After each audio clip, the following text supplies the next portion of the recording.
கோவை காந்திபுரம் சுகுணா ரிப்வி பள்ளியில் நடைபெற்ற அவின்யா கண்காட்சியை KGISL நிறுவனர் அசோக் பக்தவச்சலம் துவக்கி வைத்தார். கோவை காந்திபுரம் பகுதியில் உள்ள சுகுணா ரிப்வி பள்ளியில் நிறுவனர் வெங்கடேசலு நாயுடு பிறந்தநாள் நினைவாக மாணாக்கர்களின் அறிவு மற்றும் செயல்திறன்களை வெளிப்படுத்தும் அவின்யா 2024 எனும் கண்காட்சி பள்ளி வளாகத்தில் நடைபெற்றது.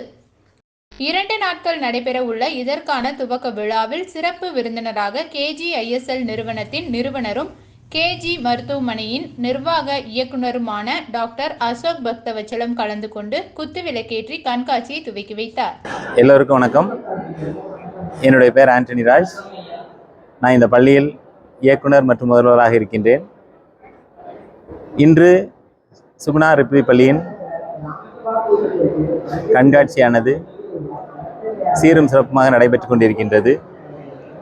இந்த கண்காட்சியில் 165 விதமான கருத்துக்கள் அடங்கிய அரங்கங்களும் 1250 மாணவ மாணவியர்களும் இன்று நடைபெறும் கண்காட்சியில் தங்களை ஈடுபடுத்திக் கொண்டு